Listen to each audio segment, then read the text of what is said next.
साथ है तो मुझे क्या कमी है, अंधेरों को मिल रही रोशनी है। भैया राम राम है बुंदेली चुगली से नीरज खबर है दमों से। दमों में कल पूर्व वित्तमंत्री जयंत मलैया के अमृत महोत्सव मना हो। ये अमृत महोत्सव में चोटी से लेके नीचे से लेके ऊपर तक के नेता जनप्रतिनिधि कार्यकर्ता शामिल हुए और इस मंच से बड़ी बड़ी बातें भी कही। जयंत मलैया के व्यक्तित्व के रेखांकित करने वाले संबोधन हम सुना रहे, जहां पे गोपाल भार्गव, भूपेंद्र सिंह, केंद्रीय मंत्री नरेंद्र सिंह तोमर जैसे दिग्गज लोगों ने संबोधित करो और उनने एक बड़ी बातें कही हैं। तो भैया सुन लो सबने कौन नेता ने मलैया जी के व्यक्तित्व के लाने क्या कही। शुभचिंतकों का, सहयोगियों का स्वागत, अभिनंदन है। सौभाग्य है देश का कि आज़ादी का अमृत महोत्सव और श्रीमान जयंत मलैया जी का अमृत महोत्सव एक ही वर्ष में मनाया जा रहा है। यूं तो जो अमृत महोत्सव बहुत लोगों के होते हैं, लेकिन कुछ लोग हैं जो अपने कदमों के निशान छोड़ जाते हैं। बहुत लोगों ने जब ये सोचा कि मलैया जी को उनके 75वें जन्मदिन पर क्या वर्ष भेंट दी जाए, तो समस्त कार्यकर्ताओं ने मिलकर ये सोचा कि उनका अमृत महोत्सव बहुत आन बान शान और मान से मनाया जाए। ये महोत्सव एक व्यक्ति की ऐसी उपलब्धियों का है जो सबकी साझा है। ये उत्सव मलैया जी द्वारा किए गए उन उत्सवों, उन सत्कार्यों को स्मरण करने का है जिन्होंने जिले के लिए, दमोह शहर के लिए, सागर संभाग के लिए और बुंदेल वासियों के लिए उनको माध्यम बनाकर प्रभु ने सत्कार्यों के लिए चुना और जो उनसे हुए। हर आत्मा एक उद्देश्य लेकर जन्म हो लेती है। जयंत मलैया जी का भी जन्म दुखियों की पीड़ा को हरना था और सेवा करना था। कम लोग हैं जो जननायक बन पाते हैं, लेकिन कुछ बिरले ही हैं जो हृदय में अपनी छाप छोड़ जाते हैं। मलैया जी उन्हीं में से एक है। कई बार बहुत बड़ी नहीं, छोटी छोटी बातें बड़ी होती हैं। I must say he is a God of living little things, God of little things, छोटी छोटी बातों के ईश्वर। बड़े या छोटे काम जो भी उन्होंने किए, लोगों की, लाखों लोगों की भलाई के लिए किए। हिंदू तिथि के अनुसार दिवाली की पूर्ण अमावस्या के दिन वो मलैया परिवार में एक प्रकाश की किरण बनकर जन्मे थे। उनका अंग्रेजी कैलेंडर के अनुसार 15 नवंबर 1947 को जन्मदिन आता है और हम आज उनका ये अमृत महोत्सव मना रहे हैं। उनका ये इस बात से सिद्ध होता है कि जब हमने लोगों को बताया कि अमृत महोत्सव है, आज में ना किसी पद के और ना मंत्री है, ना पद है, ना विधायक है, पार्टी लाइन के परे, विचारधाराओं के इतर और संप्रदाय जाति के ऊपर होकर सभी ने एक सा आनंद प्रकट किया। जब मैं समझती थी उनकी लोकप्रियता बहुत अधिक है, लेकिन वो जनमानस के भीतर इतने गहराई तक बैठे हुए हैं, ये मुझे मालूम नहीं था। और मैं गौरवान्वित हूँ कि मैं एक ऐसे व्यक्ति की पत्नी हूँ। आज मुझे कहते हुए गौरव होता है कि मुझे उनके साथ यात्रा करने का अवसर हुआ। बावजूद विचारधाराओं में और कई बात में असहमति रखते हुए भी मैं गौरवान्वित हूँ कि मैं उनके साथ चल सकी और उन्होंने मुझ जैसी ओजस्विनी को झेलने की क्षमता भी भगवान ने उन्हें दे दी। बाबूजी ने 1977 की चुनाव सभा में कहा था, एक कथा सुनाई थी उन्होंने। भगवान राम जब अयोध्या पहुंचे तो उनके रथ में 4 घोड़े थे। दाएं वाला घोड़ा शक्ति का था और उसके पीछे वाला घोड़ा धर्म का था। बाएं वाला घोड़ा बुद्धि का था और उसके पीछे का घोड़ा विवेक का था। शक्ति असंतुलित ना हो, इस वजह से उसके पीछे धर्म का अंकुश होना चाहिए और बुद्धि का अजीर्ण ना हो, उस पर विवेक का पहरा होना चाहिए। मलैया जी ऐसे ही 4 अश्वों के रथ से सुसज्जित अजात शत्रु सारथी थे। वर्षों उनके पास असीमित शक्ति रही, उन्होंने उसे निरंकुश नहीं होने दिया और उसे जनता के कल्याण में लगाया। तीव्र स्मरण शक्ति के मालिक होने के बावजूद और बुद्धि होने के बावजूद भी उन्होंने उसका अजीर्ण नहीं होने दिया। मलैया जी ने कुछ बनना है ये कभी नहीं सोचा, लेकिन कुछ नहीं बनना है ये उन्होंने हमेशा चाहा। चुनाव में भी ये चाहिए, उन्हें कुछ बनना है ऐसा उन्होंने नहीं सोचा, लेकिन कुछ नहीं बनना है ऐसा उन्होंने हमेशा सोचा, और यही उनकी सबसे बड़ी उपलब्धि है। इसलिए यह विजयोत्सव है सद्गुणों की प्रतिष्ठा का, बैर ईर्ष्या मान मद पर क्षमा समता सौम्यता और विनम्रता की विजय का। यह उन सब के प्रति जिन्होंने इस यज्ञ में समान रूप से आहुति दी। यह उत्सव है उल्लास का, आशा का, निरोगी तन और स्वस्थ मन का। इसलिए महोत्सव केवल जयंत मलैया का नहीं, पूरे दमोह का आनंदोत्सव है। यह उत्सव उन सब का है जिन्होंने भी उनके साथ कंधे से कंधा मिलाकर, कदम ब कदम साथ में रखकर उनकी जय यात्रा को पूरी करने में अपनी क्षमता अनुसार, सामर्थ्य अनुसार अपना समय प्रतिबद्धता के साथ दिया। 2021 दिसंबर में मलैया जी की स्वास्थ्य बहुत खराब हो गया था। मैं समझती हूँ ये सब उन सब सहयोगियों, उन सब शुभचिंतकों की प्रार्थनाओं और दुआओं का असर था कि मलैया जी स्वस्थ होकर आज हम सबके बीच में है। जय मलैया जी की जय यात्रा में बहुत से मोड़ आए, जब कभी कोई विचलित हो सकता था, जब निकटस्थों ने भी विश्वासघात किया पर वे डगमगाए नहीं, ईश्वर पर अटूट विश्वास के साथ अपनी राह पर चलते रहे। न जाने कौन मेरे हक में दुआ करता है, मैं डूब जाता हूं लेकिन दरिया उछाल देता है। नहीं उन्होंने मन में किसी के प्रति शत्रु भाव रखा। यही उनकी सबसे बड़ी विशेषता है जो उन्हें औरों से भिन्न बनाती है। आज किसी ने पीठ में छुरा मारा, कल वे बीमार हो गया तो सब कुछ भुलाकर उसकी मदद को पहुंच गए। कंटका की इन राहों में बहुत सी बाधाएं आई, पर यह सोचकर कि मेरी यात्रा भी सूर्य के समान है, वह आज सूर्य नारायण के समान बढ़ते चले गए। आग के दरिया में चलना पड़ेगा आपको, बने हैं सूरज तो जलना भी पड़ेगा आपको। शत्रुओं और विरोधियों से भी इस प्रेम का क्षमा भाव दर्शाते हुए वे जिंदगी का साथ निभाते हुए हर फिक्र को धुएं में उड़ाते हुए चले गए, सधे कदमों के साथ। वे साधु नहीं, कोई त्यागी नहीं, कोई तपस्वी नहीं, कोई संत न होते हुए भी जिसे साधुओं ने भी राजनीतिक संत की उपाधि दी हो, जो राजनीति की काली कोठरी में से बिना कालिक लगे निकल आए हों, तब मुझे ये कहते हुए गौरव होता है कि मैं उस व्यक्ति की पत्नी बनकर उनके साथ रही। इस जय यात्रा स्मारिका में आए संस्मरण महज औपचारिक नहीं है। अमृत महोत्सव पर महिमा मंडन करने का दिखावा नहीं है। इस ग्रंथ में जितने भी लोगों ने उनके साथ समय बिताया है, उनके साथ काम किया है, उनके साथ रहने का अवसर मिला है, उन सब ने मलैया जी के व्यवहार में बनावट, ओढ़ा हुआ नकलीपन और आरोपित सौम्यता और छद्म मुस्कान नहीं रहे, जैसे जिस प्रकार से इस ग्रंथ की रचना में भी लेखकों ने हृदय की गहराइयों से लिखा है। मैं उन सब की आभारी हूँ जो उन्होंने कीमती समय अपना चुनाया। मैं आभारी हूँ अजय बिश्नोई जी की, जिन्होंने मित्रता का कर्तव्य निर्वहन करते हुए स्वयं आगे बढ़कर इस कार्यक्रम की आयोजन की रूपरेखा रची और इसे करने का बीड़ा उठाया, और महोत्सव के मुख्य संयोजक होने के नाते मुझे इस जय यात्रा स्मारिका का संपादक बनाया। पत्नी होने के नाते मैं कितना न्याय कर पाई हूँ मैं नहीं जानती, लेकिन मैं इतना अवश्य कह सकती हूँ कि बावजूद हम दोनों की विषय विचारधारा और स्वभाव में अंतर के, मलैया जी की विशालता और उदारता से मैं भी उतनी ही सहमत हूँ जितना अन्य कोई। ये मुझे बहुत गौरव का एहसास कराता है कि मुझे ऐसे साधारण व्यक्ति कि जिसने असाधारण होते हुए भी साधारण बने रहने का जिन्हें गौरव प्राप्त है, उनकी मैं पत्नी हूँ। मैं उनकी भी कृतज्ञ हूँ कि मैं उन सब का आभार प्रकट करना चाहती हूँ जिन्होंने प्रत्यक्ष अप्रत्यक्ष इसमें सहयोग दिया। मैं अरहंत प्रभु के चरणों में नमन करते हुए सिर्फ कहना चाहती हूँ, जात पात भेदों से ऊपर तू सबका सब तेरे, है कौन यहाँ जो तुझे जो सीमाओं में घेरे, निष्प्रह निश्चल सौम्य है तेरा जीवन दर्शन, हम सबका तब चरणों में वंदन वंदन वंदन वंदन। बहुत बहुत धन्यवाद, आभार। साइड में हैं, उनसे मेरा विनम्र निवेदन है कि कृपया सामने स्थान ग्रहण कर लें।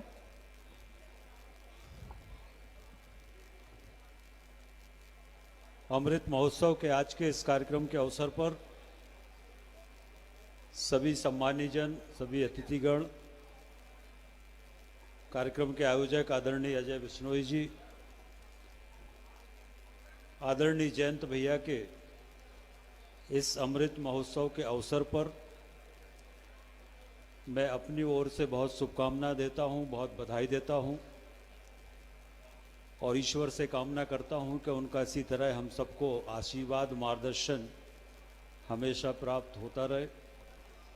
अमृत महोत्सव लोगों के जीवन में नव ऊर्जा का संचार करता है और निश्चित रूप से ये अमृत महोत्सव जयंत भैया के जीवन में नव ऊर्जा का संचार करेगा और ये जो नव ऊर्जा है, ये नव ऊर्जा जयंत भैया के मार्गदर्शन में मध्य प्रदेश में और विशेष रूप से हमारे सागर संभाग में महाकौशल में भारतीय जनता पार्टी को और मजबूती प्रदान करने का काम करेगा, ऐसा मैं विश्वास करता हूं।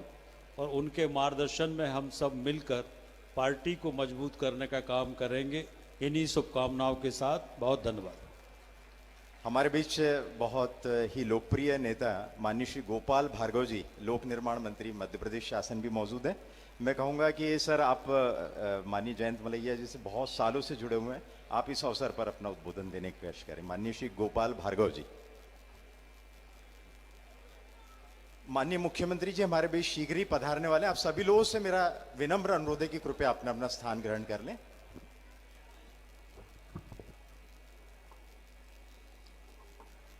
आज हम सबके लिए बहुत ही खुशी का, आनंद का और मैं कहूं उत्सव का दिन है।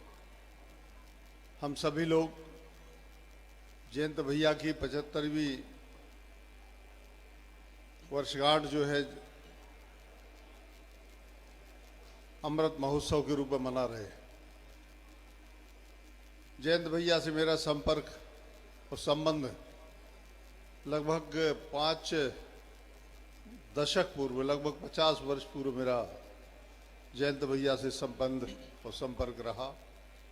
अनेकों खट्टी मीठी यादें, स्मृतियां मेरे मानस पटल पर हैं। सबसे बड़ी खूबी और विशेषता जयंत मलैया की यही कि सौम्य और सभ्य जीवन, न किसी से उनको देशभाव रहता था और न किसी के प्रति उनका शत्रु भाव। यही उनकी सबसे बड़ी विशेषता थी। जय और पराजय तो जीवन में लगी ही रहती है, राजनीतिक जीवन में खास तौर से, लेकिन पराजय के लिए वो उसी भाव से स्वीकार करते थे जैसे विजय के भाव से स्वीकार करना होता है। अनेकों घटनाएं ऐसी हैं। 1984 में जब जयंत भैया उपचुनाव जीतकर, टंडन जी की मृत्यु के बाद उपचुनाव जीतकर जब 1984 में पहली बार विधायक बने थे, तो एक 1984 का हमारा आंदोलन हुआ था। उस आंदोलन में जयंत भैया ने एक नव विधायक के रूप में गड़ाकोटा जाकर, और उस समय कर्फ्यू लगा हुआ था गड़ाकोटा में, वहाँ पर आपने सभा की, बैठकें की और पीड़ित और इस प्रकार से जो भयग्रस्त जनता थी उसके लिए उन्होंने संबल दिया। उनके साथ विश्नोई जी भी, रोहाणी जी भी, अनेकों हमारे नेता उस समय आए थे। मुझे स्मृति है कई बातों की, कई विशेषताएं जयंत भैया में। एक और घटना, हटा का उपचुनाव था। हटा के उपचुनाव में पटवा जी मुख्यमंत्री थे और ये 90 के दशक की बात है।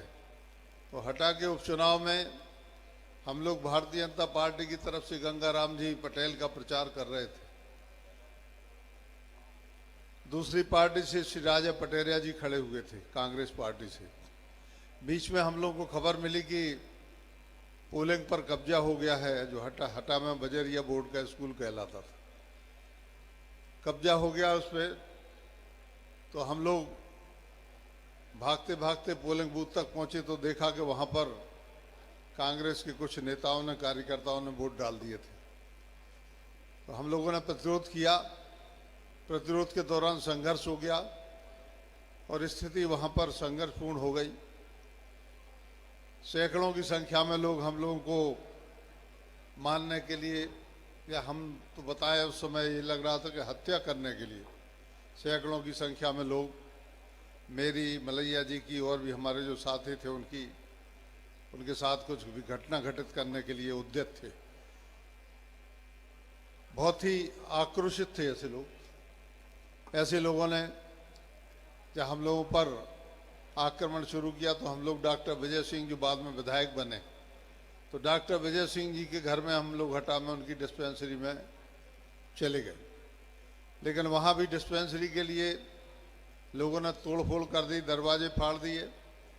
3 घंटे के संघर्ष के बाद हम लोग बाहर निकले। अनेकों ऐसी यादें हैं।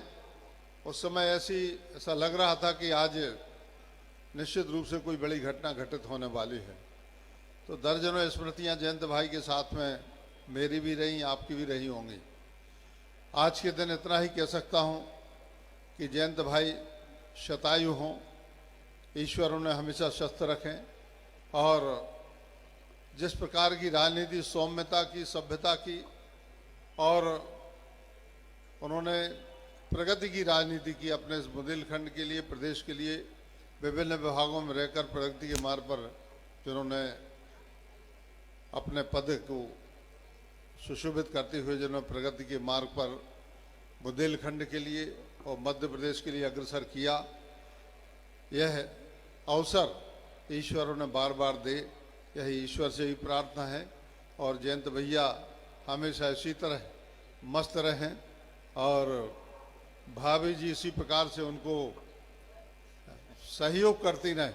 मैं भाभी जी से भी निवेदन करता हूं, भाभी जी, जयंत भैया शतायु की मैंने कल्पना की, कामना की ईश्वर से। शर्त एक है कि आप भैया को इसी प्रकार से प्रेम और संरक्षण देती रहें, तो निश्चित रूप से शतायु भैया हो जाए। जयंत भैया के लिए मेरी, आप मुझसे बड़े हैं, मेरा प्रणाम है। भाभी जी आपको प्रणाम है। इसी तरह से आपका स्नेह प्रेम बना रहे। आज सभी का सानिध्य मुझे यहाँ पर प्राप्त हुआ इस मंगल अवसर पर, तो आपके इस आयोजन के लिए भी बहुत बहुत आपको धन्यवाद भी देता हूँ। आपका भी, अजय भाई जो इसके संयोजक हैं, उनका भी आभार व्यक्त करता हूँ। और मैं आशा और उम्मीद व्यक्त करता हूँ कि ईश्वर की कृपा आप पर रहेगी। आप अभी प्रगति आपका मार्ग में मान के चलता हूँ कि अभी संपूर्ण नहीं हुआ, अधूरा है। इस प्रगति के मार्ग को भी आप पूरा बनाएंगे। सभी के लिए बहुत बहुत धन्यवाद। नमस्कार।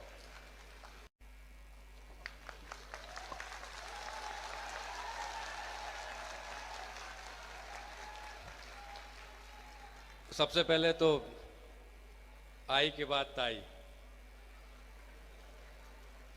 आपके पहले चुनाव मैंने कक्षा 8वीं में था और माँ वोट देने गई थी। मुझे ये ध्यान है कि उन्होंने मुझे बताया कि मैंने वोट दिया है, तो मुझे लगा शायद फर्जी वोट दिया है इंदौर में, पर उन्होंने नाम उस समय शायद जुड़वा लिया था वहाँ, वो 3 साल थी।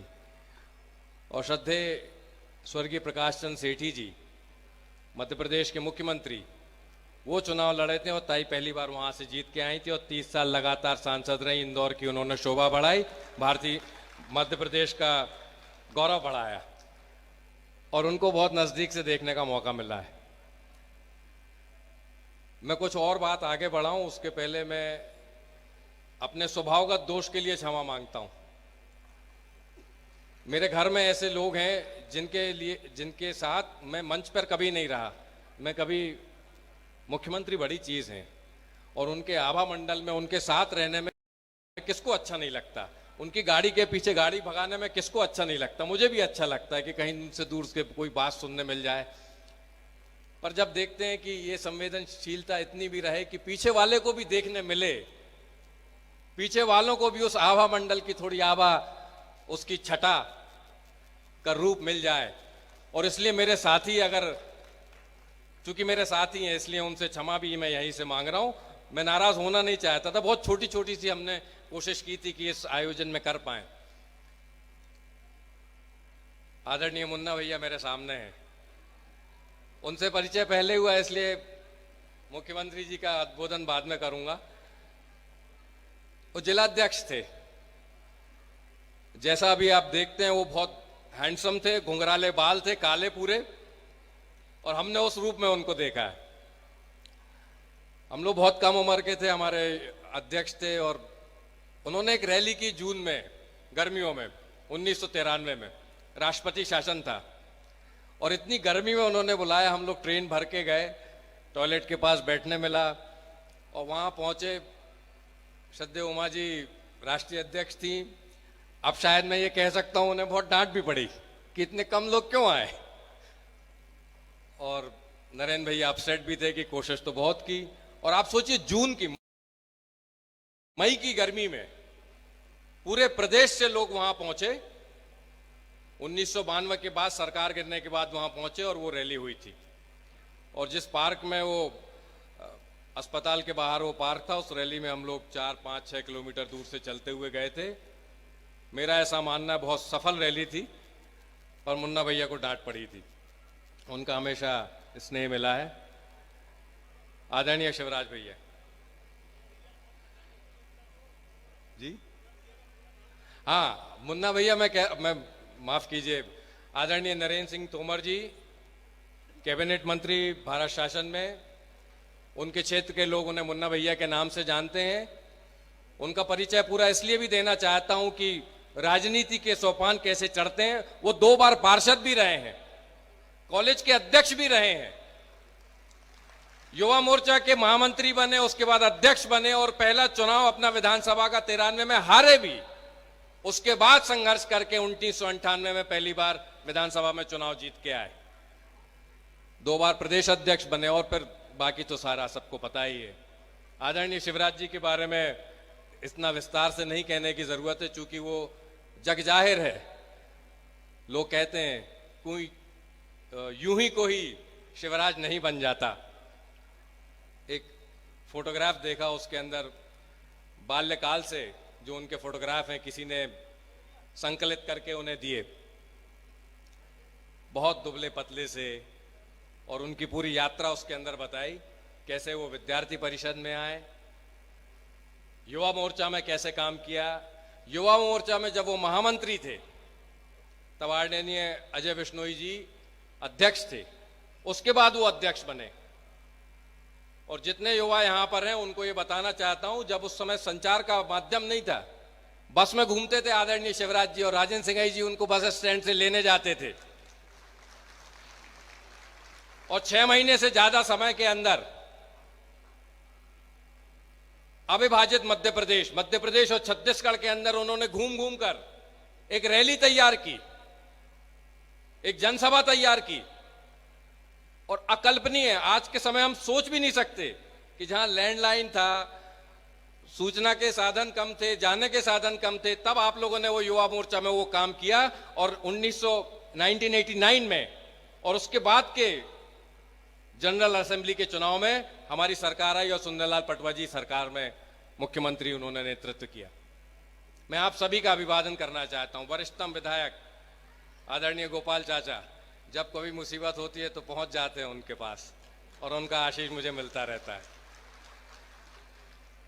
भूपेन भैया सारडा के अध्यक्ष थे आज से 32 साल पहले, बहुत हैंडसम थे, अभी भी हैं, बहुत हैंडसम, बहुत फिट, और कॉलेज यूनियन के लीडर थे। मतलब वो कोई ऐसे ही नहीं बढ़ गए,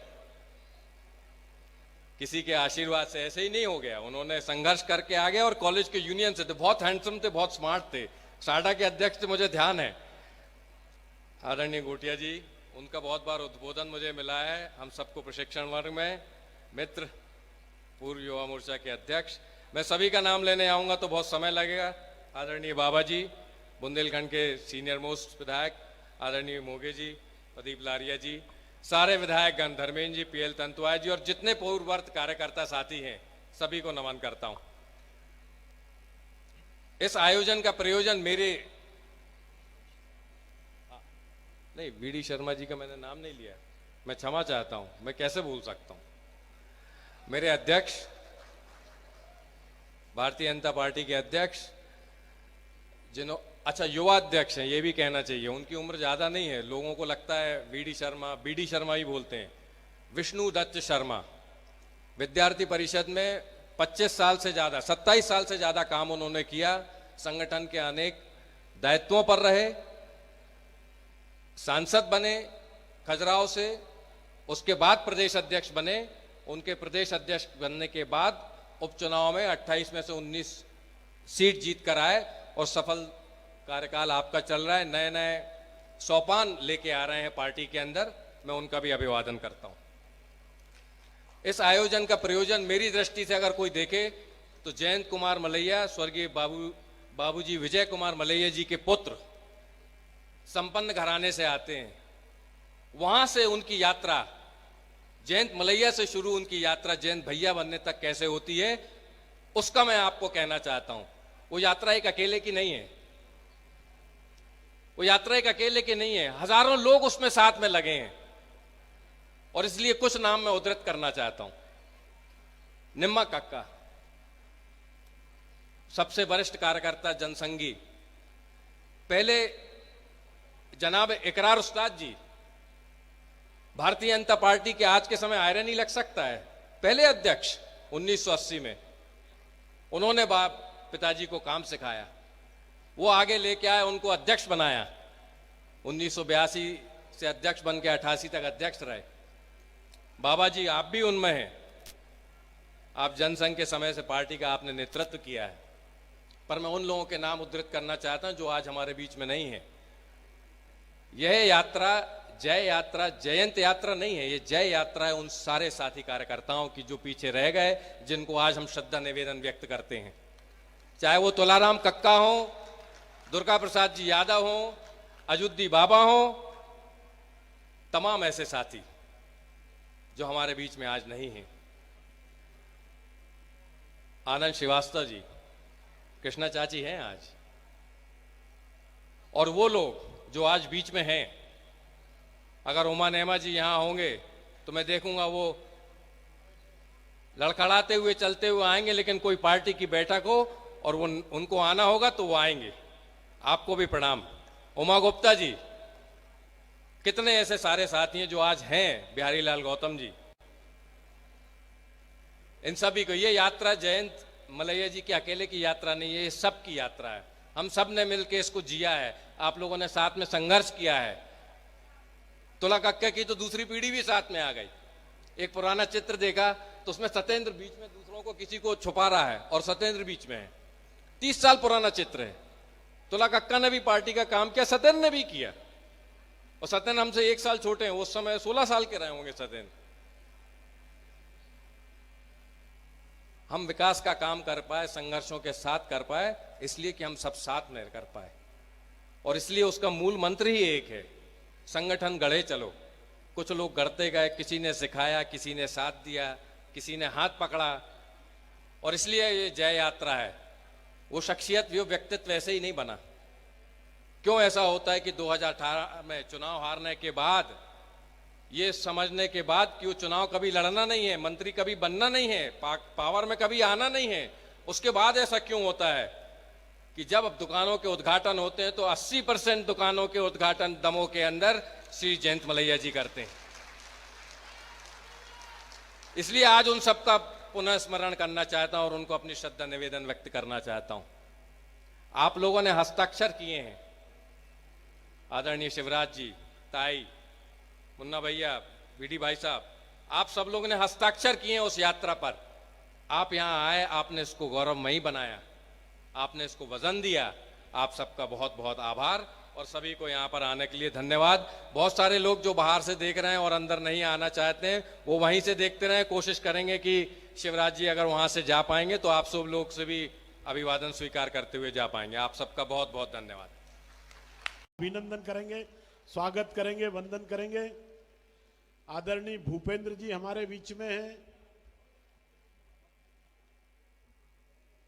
विशेष रूप से मैं जो मेरे विधायक हैं जबलपुर से, पश्चिम विधानसभा से, उनका भी स्वागत करता हूं कि वो रिश्तों को निभाने के लिए आज यहां उपस्थित हैं। और वास्तव में अगर रिश्ते निभाने की रस्म किसी से सीखना है तो हमको तरुण भाई से सीखना चाहिए, जैसा उनका स्वभाव है।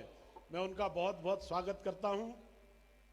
अमृत महोत्सव के इस अवसर पर मैं जयंत भैया को अपनी ओर से, अपने परिवार की ओर से और संपूर्ण भारतीय जनता पार्टी मध्य प्रदेश की ओर से बहुत बहुत शुभकामनाएं देना चाहता हूं। और मैं विशेष रूप से बिश्नोई जी का धन्यवाद करना चाहता हूं। हालांकि आदरणीय सुधा भाभी जी ने इस बात का उल्लेख किया है, लेकिन इस कार्यक्रम के सूत्रधार आदरणीय बिश्नोई जी जिस तत्परता के साथ इस पूरे कार्यक्रम की संरचना उनने की है, और इसलिए मैं ऐसा मानता हूं कि एक सही काम ठीक दिशा में आदरणीय बिश्नोई जी के द्वारा हुआ है, इसलिए मैं उनका भी आभार व्यक्त करना चाहता हूं, उनको धन्यवाद देना चाहता हूं। मैं पहली बार मलैया परिवार में 89 के इलेक्शन में आया था। लंबी यात्रा हो गई उन संबंधों की।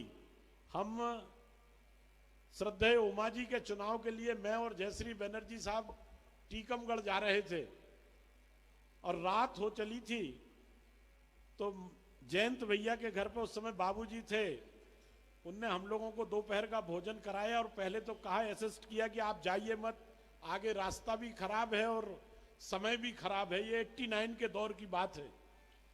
पर उसके बाद फिर उनने अपने लोगों को खबर करके कि हम लोग उस रास्ते पे टीकमगढ़ जा रहे हैं, हमको वहां जाने की अनुमति दी और तब से लेके अनवरत।